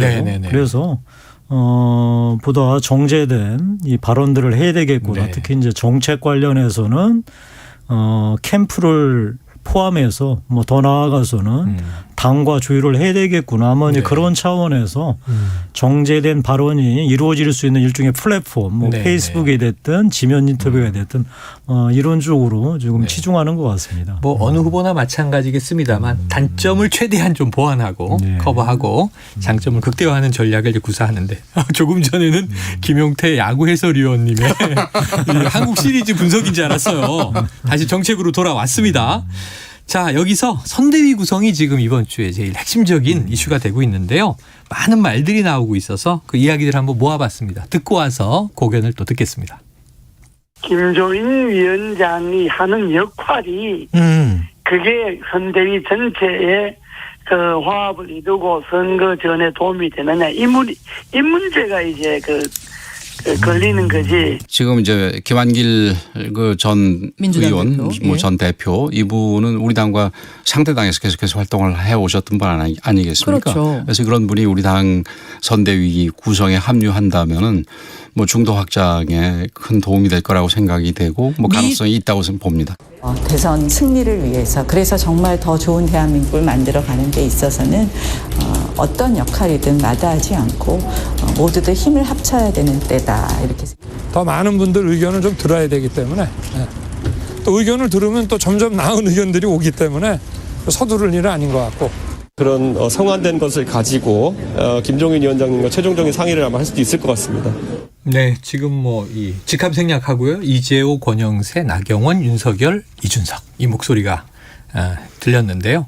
지금 삼선 의원 출신이시니까 뭐 선거는 이제 본인 선거를 포함해서 대선, 총선, 지방선거 엄청나게 많이 치러보시고 겪어보셨을 텐데 매일 궁금해서 언론은 뭐 선대위 관련해서 이런저런 얘기가 나옵니다만 어제 윤석열 후보가 이 돌아다니는 선대위 명단 모두 사실 아니다 이렇게 얘기했어요.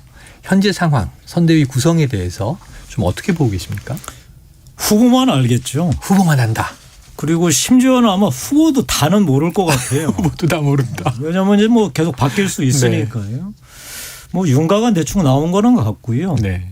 이제 미세 조정만 남았다고 이제 보면 될 것 같은데 아하. 다만 뭐 김종인 위원장하고 네. 윤석열 후보하고는 어찌 보면 좀 특수한 게라고 봐야 되지 않겠어요? 네. 네. 이런 뭐 입장에서는 그 뭐 오랫동안 정치 경험을 쌓았던 분이 아니시기 때문에 그렇죠. 이 대선 같은 큰 판에 김종인 위원장 같은 정말로 대전략가가 필요해서 그분한테도 나름 뭐 인선에 어떤 이런 뭐 권한을 좀 드리지 않을까 싶어요. 네. 그래서 네. 뭐 지금 보도에 의하면 오늘 내일 중으로 네. 이 김종인 위원장하고 윤석열 후보하고 네. 만나서 이제 최종적으로 확정을 한다고 하는 것 같은데 아마 그 과정을 거치면 최종 확정되지 않을까 싶습니다. 자, 그럼 이제 오늘은 이준석 대표와 윤 후보 측에 이제 회동이 예정돼 있고요. 그 초안을 이제 그리고 그거를 이제 오늘 내일 김종인 이제 전 위원장과 만나서 최종 확정을 지으면 그게 이제 진짜다 발표가 될 것이다. 그렇겠죠. 그래요. 이제 뭐 초읽기에 들어간 것 같습니다. 그런데 이제 선대위와 관련해서 지금 민주당은 먼저 구성됐는데 보시면 선대위가 기동성이 없다. 지금 하는 일이 없다. 후보 혼자 뛰고 있다. 민주당 내부의 비판이 또 굉장해요. 그래서 지금 그 어떤 선대위여야 하는가. 이기는 선대위가 아까 이제 절실함, 겸손, 경청 이런 얘기 해주셨는데요. 어제 저희 제작진과 통화하면서 선대위가 통합형이 아니라 전투형이어야 한다. 이런 표현을 쓰셨어요. 어떤 뜻으로 이해할까요? 선대위가 이제 이 상반된 두 가지 특징들을 갖죠. 네. 하나는 통합형, 하나는 이제 실무형. 네. 이 통합형은 그야말로 메모드 선거단이죠. 네. 메모드 선거단이죠. 대개 이제 이기고 있는 사람. 그래서 통합형에 되게 그 구체적으로 나타나는 형태는 이제 수비형이 되죠. 네. 근데 그 통합형의 이제 반대 같은 이제 이 실무형 같은 경우에는 정말 이제 절실하게 선거를 뭐 그 뒤집어야 한다든지 아니면은 이 백중 이 세가 계속 이어지고 그 다가오는 여러 가지 상황들이 불리할 가능성이 크다. 네. 그래서 결국 나타내는 양상이 이제 전투적으로 나타난 전투형으로 나타날 수 있을 것 같아요. 지금 뭐 상대방 이 진영인 이재명 후보는 모르겠습니다. 어떤 관점에서 했지만 뭐 누가 보더라도 전형적인 이제 통합형이고 네. 하는 양상은 수비형 양태로 짜지 않았습니까? 네네. 물론 이제 뭐 이낙연 후보하고 워낙 격전을 했기 때문에 용광로 선대위라는 미명 아래 뭐 모든 의원들이 다 포함되는 네. 이런 형태의 이제 선대위를 꾸렸고 뭐 그런 선대위는 뭐 당연히 수비 형태로 나타날 수밖에 없죠. 네, 네. 뭐 일사불란하게 움직일 수 있는 게 아니기 때문에. 근데 우리 이제 국민의힘 같은 경우에도 사실 뭐 민주당 못지않게 이제 격전을 치렀지만 그렇죠. 과연 그냥 용광로 선대위라고 하는 미명 아래 그 덮어놓고 통합형으로 가는 게 맞는 것인지.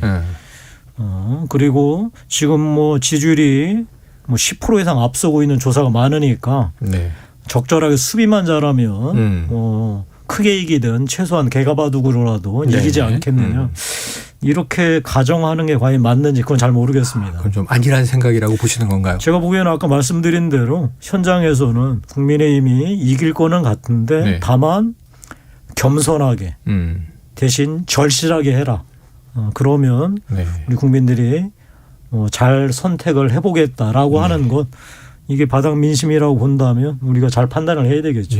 의원님 근데 이제 김종인 위원장이 만약에 이제 키를 잡게 되면 사령관으로 아무래도 이제 관리형보다는 뭐 공격형이라는 느낌을 조금 줄 수 있을 것 같은데 네. 혹시 이제 말씀하시는 게 지금 이제 유승민 후보나 네. 홍준표 의원이나 이런 이제 경선에서 경쟁했던 분들이 윤석열 후보에 이제 전화를 지금 안 받고 있다고 해요. 아까 일부에서 보니까 네. 유승민 전 의원은 잠적 상태다 뭐 이런 얘기까지 해서 그래서 혹시 윤석열 뭐 캠프나 혹은 이제 당 입장에서는 통합형이 안 될 것 같으니까 그런 말씀하시는 거 아니냐. 네. 이제 이런 얘기들이 이제 세간에서 나올 수도 있을 것 같아서. 지금 이제 통합이 두 갈래로 이루어져야 된다고 얘기들을 하죠. 네네. 하나는 김종인, 이준석 대표하고 윤석열 후보의? 후보하고 통합하는 거. 네. 그다음에 홍준표, 유승민 후보하고 윤석열 후보하고 통합해요. 네. 그렇죠. 저는 전자는 당연히 해야 된다고 생각해요. 예. 김종인, 이준석 대표, 윤석열 후보는 당연히 통합해야 되고. 그다음에 한 축인 홍준표, 유승민 후보하고도 통합을 당연히 해야 되겠죠. 네. 그런데 저는 통합이라는 결과보다도 통합하는 과정이 있잖아요. 지금 윤석열 후보가 얼마나 간절하게 홍준표, 유승민 후보에게 도와달라, 마음을 풀어달라, 같이 가자. 저는 이런 지금 모습들을 보여주는 게 중요할 것 같아요. 국민들께서는 결론적으로 통합했다라는 것도 중요하겠지만 윤석열 후보가 그 경쟁 후보였던 두 사람한테 얼마나 간절하게 통합의 노력을 보이느냐. 이 부분도 잘 지켜보고 있을 것 같거든요. 그런 차원에서 저는 뭐 윤석열 후보가 해야 할 일이 많은 것 같습니다. 근데 아시다시피 이제 김종인 전 위원장이 홍준표 후보하고는 굉장히 좀 인연이 나쁜 쪽으로 깊지 않습니까? 네. 그러다 보니까 말씀하신 것처럼 양쪽을 다 통합하려고 하면 김종인 원톱 카드를 내세울 때 이게 충돌하지 않을까요? 홍준표 후보 입장에서는 결합하기가 좀 어려워지는. 참 뭐 양자택일하라라고 하면 그렇죠. 쉽지 않은 문제인데. 네. 뭐 후보가 노력해야 되겠죠. 근데 저는 하여튼 이 윤석열 후보 입장에서는 다른 것보다도 그 현재 당 대표이신 이준석 대표, 다음에 전임 당 대표였던 김종인 대표하고 잘 원팀을 꾸려서 정상적인 선대위를 꾸리는 게 저는 뭐 우선 돼야 된다고 생각하고요. 네. 홍준표 대표, 유승민 후보, 홍준표 후보나 유승민 후보하고도 하여튼 윤석열 후보가 사력을 다해서 통합하려고 하는 그 모습 보여주는 것도 매우 중요할 것 같습니다. 네, 사력을 다해야 한다. 뭐 여러 중진 의원들과도 지금 뭐 연일 이제 회동이 이어지고 있는데 어제 이 원희룡 전 지사는 만났어요. 지금 아까 유승민 전 의원이나 홍준표 의원은 어떻게 될지는 지켜봐야겠습니다만 원 전 지사하고는 적어도 뭐 이제 합류 통합에는 어제 큰 무리가 없었을까요? 잘 된 겁니까? 네, 뭐 어제 제가 원 지사하고 통화를 했고요. 통화를 하셨군요. 예. 무슨 말씀 나누셨느냐 뭐 여쭤봤더니 그 뭐 경선 끝나고 사실 이제 처음 보는 거였잖아요. 그렇죠. 뭐 구체적인 얘기가 나왔느냐 궁금해하시는 분 많이 계셨는데 맞아요. 그런 얘기들은 아니었고 윤 후보께서 그러셨다고 그러시더라고요. 정말로 자기 일처럼 도와달라. 선대위 들어와서 내가 많이 힘들다 요새. 그래서 원 지사가 그러셨대요. 나는 걱정하지 마라. 내가 약속했듯이 정말로 나한테 주어지는 어떤 일 마다하지 않고 하겠다. 다만 꼭 부탁드리고 싶은 게 있다. 아까 제가 말씀드린 것 홍준표, 유승민 후보에 대해서 정말 잘 되든 되지 않든 간에 끝까지 최선을 다하는 이런 모습 보여주시는 게 좋을 것 같다. 그게 그 결과에 관계없이 우리 당 전체 나아가서 정권교체를 바라는 분들의 그 마음을 움직일 수 있지 않겠느냐 그 얘기를 하셨다고 그러시더라고요. 그거는 뭐 김영태 의원님 말씀하신 대목하고 원희룡 전 지사 얘기가 또 일맥상통하네요. 자, 아까 이제 들으신 목소리 중에 권영세 의원이 있었는데 거기 이제 조금 이제 새로운 인물의 이름이 하나 나오죠. 김한길 전 새천년 민주연합 대표인데 아까 안철수 후보하고도 통화하면서 그 인연을 여쭤봤는데 이게 좀 놀란 게 민주당 인사인 김한길 전 대표가 이제 윤석열 캠프에 국민통합위원회 참여하느냐 문제잖아요. 여기 이기는 전략이 맞다고 보십니까? 중도에 어떤 울림이 있지 않겠어요? 중도의 울림. 저는 김한길 이제 전 대표가 이제 진영을 떠나서 뭐 그분이 저는 우리가 비판에 맞지 않는 뭐 이념에 매몰되거나 진영에 편중된 그런 분이라고는 저는 제가 생각지 않습니다. 나름 매우 합리적인 분이시고 그분 입장에서는 만약에 윤석열 후보를 돕는다고 한다면 이번 정권이 실패했으니 다른 거 다 떠나서 민주적 원리에 따라서 정권 교체하는 게 맞지 않겠느냐. 아마 저는 이제 그런 차원에서 김한길 전 대표께서 윤석열 후보를 돕는 게 아닌가 싶고 나름 국민들한테는 정권 교체 정당성을 알리는 뭐 시그널로 작동하지 않을까 그런 생각은 합니다. 그래요. 알겠습니다. 자, 지금 뭐 또 다른 이슈를 한번 넘어가 볼 텐데요. 전국민 재난지원금 둘러싸고 민주당과 정부 특히 기재부가 격돌 양상이에요. 한번 관련된 이야기를 듣고 이야기 나누겠습니다. 민주당 윤호중 원내대표는 작심한 듯 기획재정부와 홍남기 부총리를 공개 비판했습니다. 많은 세수가 있다면 이를 어떻게 써야 할지 정부 여당의 철학과 책무를 따라야지 관료들의 주판알과 탁상 행정에 따를 일이 아닙니다. 의도가 있었다면 그 일테면 국정조사라도 해야 될 그런 사안이 아닌가 싶습니다. 이렇게 통계가 어긋난 적이 있었나 싶을 정도로 정말 심각한 상황이라고 생각합니다. 세수가 7, 8, 9월 달 이럴 때는 한 달에 한 30조 정도 들어오는데요. 11월, 12월 달은 그 절반 토막 정도 들어올 걸로 생각이 됩니다. 정확하게 예측하기는 어렵지만 하여튼 10조 원대의 초과 세수가 좀 있을 것 같고요. 청와대가 조정할 수 있는 사안이 아닌 게요. 이 사안은 정부가 공식적으로 예산안을 편성해서 국회에다 넘겨놨지 않습니까? 그렇죠. 그러면 이제 공은 국회로 넘어가 있는 겁니다. 네, 자 기획재정부를 국정조사해야 한다. 심지어 모피아 이런 이제 말까지 나오면서 여당에서 나온 말인데 야당의 목소리 같지 않느냐. 야당에서는 어떻게 들리세요? 이런 과정이? 야구로 또 비유를 해볼까요? 네, 좋습니다. 무사말로에서 유격수 중대한 실책이 같습니다. 제가 보기에. 뭐 일단 뭐 간단한 것부터 짚어볼까요? 국정감사 때 뭐 했죠? 민주당은 그럼? 국정감사 얼마 전에 했잖아요. 지난 국감 10월에 했는데. 기재부 국정감사 했잖아요. 당연히 있었죠. 그때는 짚지 못하고 이걸 짚었다는 게 우습기 짝이 없고 초과 세수가 거쳤다는 게 한편으로는 다행이기도 하고 한편으로는 서글퍼지기도 합니다. 다행인 건 그나마 수출이 어느 정도 됐다는 뜻이겠고요. 또 하나 서글픈 거는 부동산 세수가 많이 들어온 거예요. 이게 무슨 뭐 좋은 일이 아니잖아요. 국민 입장에서. 자, 그럼 이 돈을 어떻게 써야 되느냐. 당연히 미래를 보고 써야죠.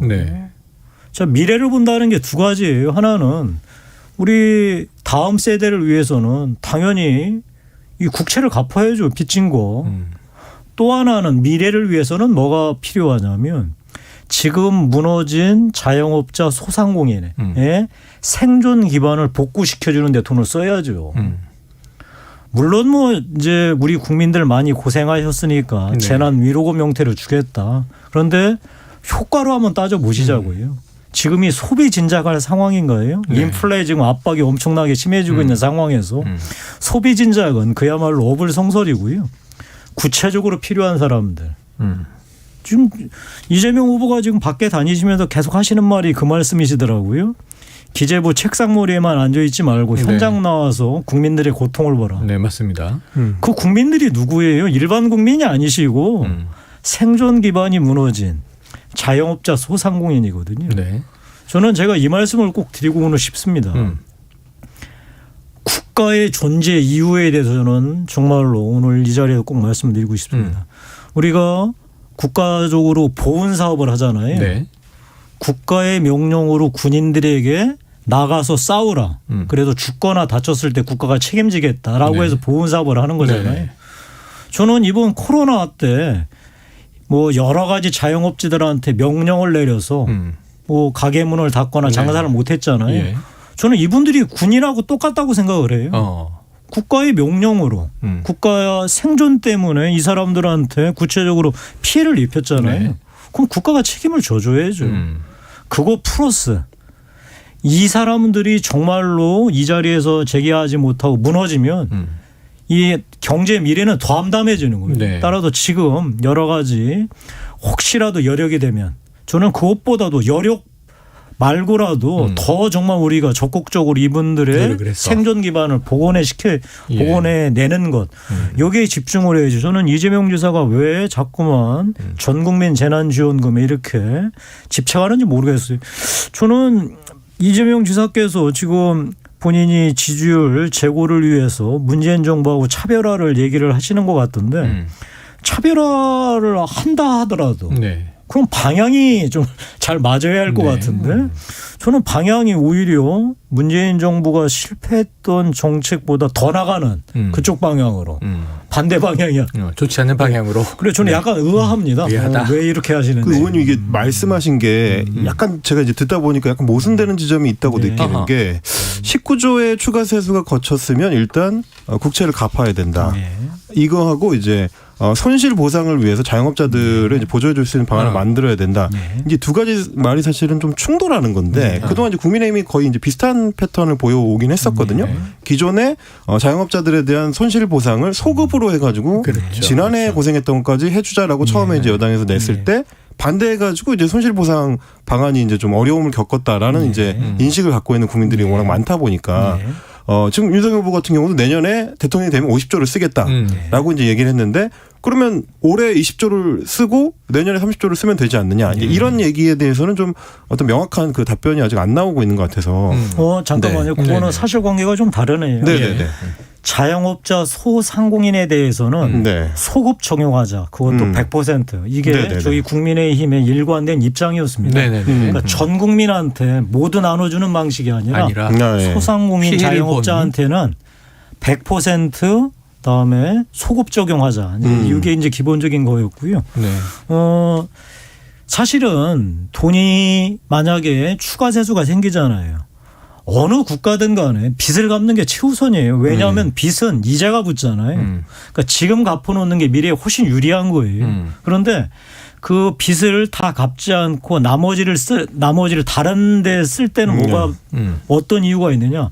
그걸 지금 씀으로써 돈을 더 많이 벌고 세수가 더 들어와서 나중에 국채를 더 빨리 갚을 수 있는 여력이 있다라고 했을 때 쓰는 거거든요. 자, 그런 차원에서 이번에 추가 세수가 생겼으면 뭐 러프하게 절반 정도는 지금 이제 쌓여 있는 국채를 갖고 절반 정도는 아까 말씀드린 대로 소상공인 자영업자 이 손실 보상.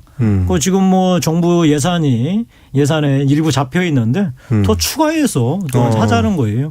저는 그런 의미에서 이런 부분에 대해서는 사실 뭐 여야 따질 것도 없고 뭐 진보 보수 따질 것도 없을 것 같은데 저는 이재명 후보께서 왜 전 국민 재난지원금에 집착하시는지는 그건 잘 이해가 잘 안 갑니다. 개인적으로. 네, 알겠습니다. 야, 오늘 참 여쭤볼 게 굉장히 많았어요. 지금 이른바 이제 윤석열 후보 쪽의 본부장 리스크라든가 지금 쟁점들이 워낙 많은데 아쉽게도 그냥 시간이 다 갔는데 끝으로 하나 여쭤보실 거 있어요? 저는 이제 그거는 좀 여쭤보고 싶습니다. 지금 최근에 윤석열 후보가 내놓는 그 어젠다 중에서 굉장히 중요하게 부각되는 게 이제 종부세 재검토 사안인데요. 근데 이제 종부세 재검토라고 명칭을 페이스북에서 달긴 했지만 실제 내용을 뜯어보면은 그 이제 재산세 통합하겠다. 폐지. 예, 그 방안을 검토하겠다라고 하는 건데 사실은 그건 이제 폐지 방안과 이게 같은 이야기이기 때문에 혹시 윤석열 후보나 혹은 국민의힘 쪽에서는 종부세를 사실상 이제 무력화시키는 혹은 이제 폐지하는 쪽으로 가닥을 잡고 있는 건가? 이게 좀 궁금하긴 했습니다. 이거는 공평하게 두 가지를 묶어서 하죠. 이재명 후보의 국토보유세하고 국토보유세가 그 신설이죠. 그다음에 그 윤석열 후보의 종부세 폐지. 저는 둘 다 앞뒤가 바뀐 정책이라고 생각해요. 둘 다. 네. 그러니까 지금 이제 꽃밭에 물이 넘쳐가지고 꽃밭이 엉망이 됐어요. 네네. 그러면 이제 물을 잠궈야 되잖아요. 그렇죠. 근데 둘 다 호수 끝에만 지금 막고 있는 거예요. 가서 수도꼭지를 잠궈야지 물이 안 나오지 않겠어요. 대책이 아니다. 지금 이 모든 문제는 결국은 부동산이 너무 빠르게 많이 올라서 벌어진 문제잖아요. 사실 뭐 종부세 같은 거나 국토 보유세 같은 거 다 화풀이에요. 국민이 원하는 거는 왜 내가 화풀이 대상이 돼야 되느냐라고 하는 이런 시비에 휘말리기가 싫어요. 네. 집값 지금 더 이상이라도 오르지 못하게 해달라. 안정화시켜달라. 그러면은 방법이 뭐죠? 공급을 늘리는 거하고 과도한 부동산 규제를 푸는 거죠. 네. 이 부분에 맞춰야죠. 저는 이제 그런 면에서 이 지금 현재 그 양쪽 다 대부분 부동산이 많이 오른 거에 대해서 일종의 국가적인 화풀이. 그거 지금 대상된 사람들 달래려고 하는 것 같은데 저는 그래갖고는 부동산 잡지 못하고요. 네. 결국 부동산 민심 이 아마 이 둘 중에 후보 네. 뭐 그야말로 쓰나미처럼 쓸어갈 것 같습니다. 둘 다 틀렸다. 쓰나미처럼 쓸려간다. 야, 오늘 시간이 좀 아쉽습니다. 다음에 이제 선대위 구성되고 또 정책 공약들이 나오면 한번 모셔서 꼼꼼하게 비교 분석해 보도록 하죠. 자, 오늘 진격의 보수 김용태 전 의원, 임경빈 작가와 함께했습니다. 고맙습니다. 네, 감사합니다. 고맙습니다.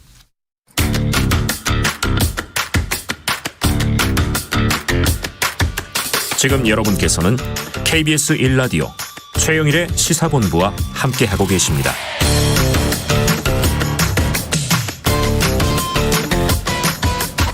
네, 시사본부 매일 이 시간 청취자분들께 드리는 깜짝 간식 선물. 열려라 땡땡 컵라면. 뭔지 아시겠죠? 이 아라비안 나이트. 열려라 땡땡 컵라면. 네, 금방 아시겠죠? 탐정 스승님. 그렇죠. 네. 자, 이 코너 들으시면서 문자로 의견 보내주시는 청취자분들에게 쏘겠습니다. 짧은 문자 50원, 긴 문자 100원, 샵 9730으로 의견 많이 주시고요. 자, 수요일 이 사건 사고 소식을 알아보는 배상훈의 사건 본부. 배상훈 프로파일러 나오셨습니다. 어서 오세요. 안녕하세요. 배상훈입니다. 오시자마자 이렇게 두꺼운 책을 주셨어요. 예. 저 다 읽어야 되는 거죠? 그럼요, 당연히. 또 독후감도 써야 되고요. 숙제 검사하겠습니다. 네. FBI 범죄 분류 매뉴얼. 이걸 읽으면 시사 코난 혹은 시사 셜록이 되는 겁니까? 예. 그것은 FBI 프로파일러들의 자신들이 한 경험과 사건, 방법론 그게 총망라되어 있는 일종의 프로파일러들한테는 바이블입니다. 프로파일러의 바이블. 예. 네. 근데 여태까지는 사실 그걸 번역을 못하고 있다가 이거를 보고 이제 제가 2005년 처음 프로파일러 채용되고 저희 동기들이랑 같이 프로파일러를 공부했죠. 이걸 2005년부터. 예. 당시에는 영어로. 네. 그 FBI에서 나와 있는 책이겠네요. 예, 공식적인 겁니다. 이건 미 재무부에서 인증하고 FBI 법무부에서 만든 공식 책입니다. 그걸 이제서야 2021년에 이제 번역을 해서 내신 거예요. 예. 대표 번역은 배상훈 교수님이 하셨고 여러분이 참여해서 자, 한번 읽어보도록 하겠습니다. 자, 지난주에 많은 공분을 산 사건 하나 들여다보죠. 인천의 한 아파트 놀이터에서 놀던 아이를 입주자 대표가 경찰에 신고했다. 이거 정말 감론을박이 많았던 일인데 한번 이 개요를 설명해 주시죠. 예, 그 발생은 12일 날 지난달입니다. 네, 지난달. 인천 영종도에 있는 모 아파트 놀이터에서 그 아파트 입주자 대표가 거기서 놀고 있는 5명의 아이들을 이제 데리고 간 겁니다. 관리사무소로. 근데 데리고 간 이유가 너희 어디 사니? 우리 아파트 아이들 아니지? 라고 해서 데려갔는데 데려갈 때 좀 뭐한 게 핸드폰에 가방을 둔 채.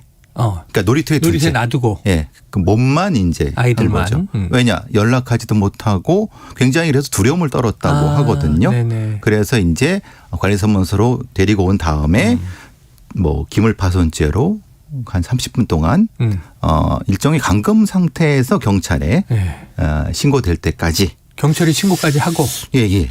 그러니까 이게 사실 좀 어린애들 초등학생인데요. 5명인데 꼭 그렇게까지 해야 되느냐. 사실 뭐 다른 아파트 단지 가서 놀이터에 노는 아이들이 뭐 한둘이겠습니까?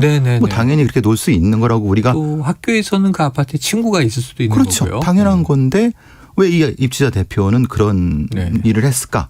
그게 이제 사실 공분을 일으켰던 사건이죠. 이게 청와대 국민청원 게시판을 통해서 알려졌는데 저도 이 보도를 보다가 좀 충격받은 게 이 아이들이 이렇게 손글씨로 써서 이런 일이 있었어요 했는데 뭐 도둑과 다를 바가 없다.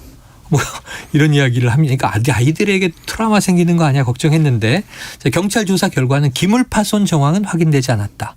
그럼 이 입주민 대표의 대응 어떻게 우리가 봐야 할까요?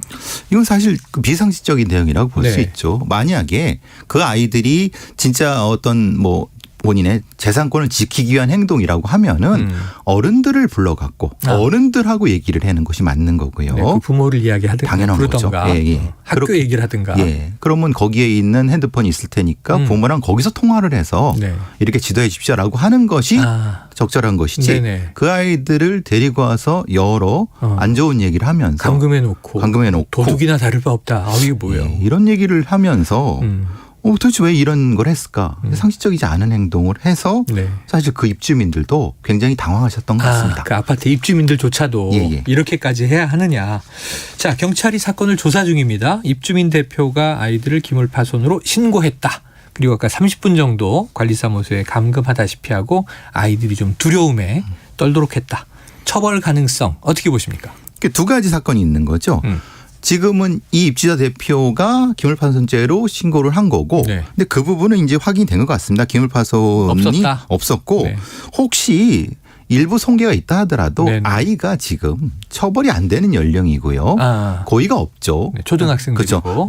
놀면서 그랬는 경우는 이거는 뭐 처벌할 가능성은 거의 없는 건데 반대로 이 아이의 부모들이 이 입주자 대표를 감금 및 협박 혐의로 고소한 이 상태죠. 근데 지금 변호사분들에 따라서는 논란이 있습니다. 이건 감금은 확실한 것 같다. 왜냐하면은 연락 못하게 핸드폰을 두고 오라고 했고 그거 30분 동안 나가지 못하게 했다고 하면은 그런 얘기도 있지만 또 다른 변호사분들은 정도가 그렇게 심하지 않다고 하면은 요거는 거기까지 가지 않지 않겠냐. 처벌 대상까지는 안 갈 수 있다. 예. 거기서 좀 논란이 있는 것 같아요. 그러니까 물론 이제 수사가 진행되면은 정확히 처벌이 결과가 나올 겁니다. 그러니까 아까 어른들이 얘기해서 풀어야 한다는 얘기도 하셨는데 꼭 법정에서 유죄, 무죄 이 결과를 우리가 지켜보는 것보다 판사분이 땅땅땅 하는 것보다 사회적인 합의로 이런 문제를 좀 해결해야 되지 않는가 싶은 게 그렇죠. 이거는 이제 뭐 논란은 소셜 믹스라고 하는 개념과 연관이 될 수 있습니다. 왜냐하면 어떤 지역의 어떤 아파트 단지가 비교적 고급 아파트 단지고 그 주변에 사실 거기에 못 미치는 경제적 걸 가지고 있는 서민 아파트가 주변에 있을 때 이 아이들과 시설 같은 경우를 공유할 수 있는 것이 기본적인 사회 공동체 의식인데 이걸 소셜 믹스라고 하는데요. 이렇게 되도록 해야 되는데 오히려 거꾸로 분리가 이루어지는 방향으로 이루어지고 있어서 많은 경우는 뭐 어떤 자물쇠로 잠근다든가 인식표를 부여한다든가 그런 것이 지금 우리나라에서 여러 군데에서 발생하고 있는 현실입니다. 지금 말씀하신 대로 임대형 아파트가 일부 이제 지역에 부유 아파트에 이렇게 같이 있으면 아예 단지 동 사이에 울타리 치고 적 올리고 문도 막고 왜 이렇게 됐나 싶어요. 자, 0087님 어떻게 아이들이 즐기며 놀던 놀이터에 빈부격차가 있을 수 있나요? 아이들의 동심을 파괴하는 기이한 어른이네요. 근데 이런 추세도 일부 있다. 지금 배 교수님 말씀해 주고 계십니다. 3773님 세상에 이렇게 인심이 고약해서야 어린이가 꿈을 꿀 수 있을까요? 요즘 친구들이 만나면 너 어느 아파트 단지에 사니? 너희 집은 몇 평이니? 이거부터 확인하고 어울린다고 하는데 슬픈 현실입니다. 슬픈 현실입니다. 참. 이러면 안 되겠죠. 네.